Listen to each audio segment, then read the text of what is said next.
మరో breaking news మనకి సమయంలో అందుతోంది. జీహెచ్ఎంసీ ఎన్నికల సెగ పార్టీలకు టెన్షన్ పెడుతోంది. చివరికి బీజేపీ టీడీపీ కార్యకర్తల మధ్య కూడా చిచ్చు పెడుతోంది. ఎన్నికల ప్రచారంలో భాగంగా అమీర్పేట్ సత్యం థియేటర్ వద్ద బీజేపీ కార్యకర్తలు రేవంత్ రెడ్డిని అడ్డుకోవడంతో తీవ్ర తోపులాట జరిగింది.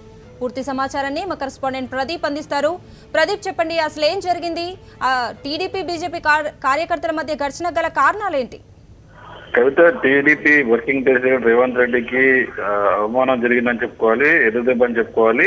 ప్రస్తుతానికి జీహెచ్ఎంసీ తెలుగుదేశం పార్టీ తరఫున జీహెచ్ఎంసీ బాధ్యతలు రేవంత్ రెడ్డి చూస్తున్నారు. ఆయన ప్రతిరోజు పర్యటించడం జరుగుతుంది. రోడ్ షోలు నిర్వహిస్తూ ఎన్నికల ప్రచారాన్ని నిర్వహిస్తున్నారు. నిన్నంతా కుత్బుల్లాపూర్ నియోజకవర్గంలో పర్యటించిన రేవంత్ రెడ్డి ఇవాళ సరద్నగర్ నియోజకవర్గంలో తన పర్యటన పెట్టుకోవడం జరిగింది. దానికి సంబంధించి షెడ్యూల్ కూడా ఇవ్వడం జరిగింది. బన్సీలాల్ పేట నుండి ఆయన తన రోడ్ షోతో పాటు ఇంటింటికి ప్రచారం లాంటి కార్యక్రమాలు నిర్వహిస్తూ అమీర్పేటలోని సత్యం థియేటర్ వద్దకు చేరుకోగానే అక్కడ పెద్ద ఎత్తున బీజేపీ కార్యకర్తలు రేవంత్ రెడ్డిని అడ్డుకోవడం జరిగింది.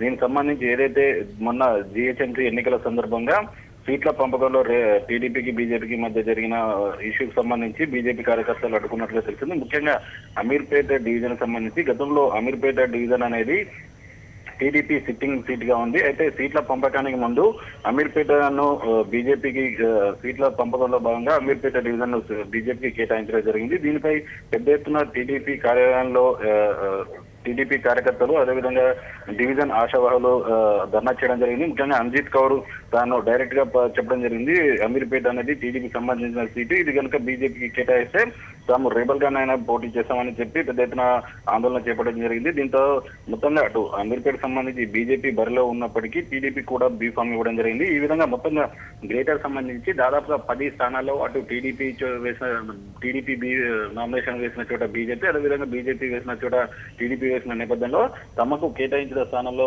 రెబల్ గా బీఫామ్ టీడీపీకి ఇచ్చి బరిలో నిలపడం తమకు ఇబ్బంది ఉంది అంటూ బీజేపీ సంబంధించిన కార్యకర్తలు రేవంత్ రెడ్డిని అడ్డుకోవడం జరిగింది. దీనికి సంబంధించి ఇరు పార్టీలకు సంబంధించిన అటు తెలుగుదేశం సంబంధించిన కార్యకర్తలతో పాటు బీజేపీకి సంబంధించిన కార్యకర్తలకు మధ్య కొద్దిగా తోపులాట జరిగింది. మొత్తంగా ఈ ఏదైతే మిత్రపక్షంగా బరిలో ఉన్నప్పటికీ చాలా చోట్ల దాదాపుగా 10 చోట్ల ఇరు పార్టీలకు సంబంధించిన వాళ్ళు పోటా బీఫామ్లు ఇచ్చి నామినేషన్లు వేయడం, దీంతో అదేవిధంగా వేరే కొన్ని స్థానాల్లో టీడీపీకి ఇచ్చిన చోట బీజేపీ వాళ్ళు, బీజేపీకి ఇచ్చిన చోట టీడీపీ వాళ్ళు రెబల్ చేయడం, మొత్తంగా గ్రేటర్ పరిధిలో ఇరు పార్టీల మధ్య కొద్దిగా ఆందోళన పరిస్థితి అయితే ప్రచారంలో భాగంగా కనబడుతుంది. Kavitha, right, thank you for the updates Pradeep.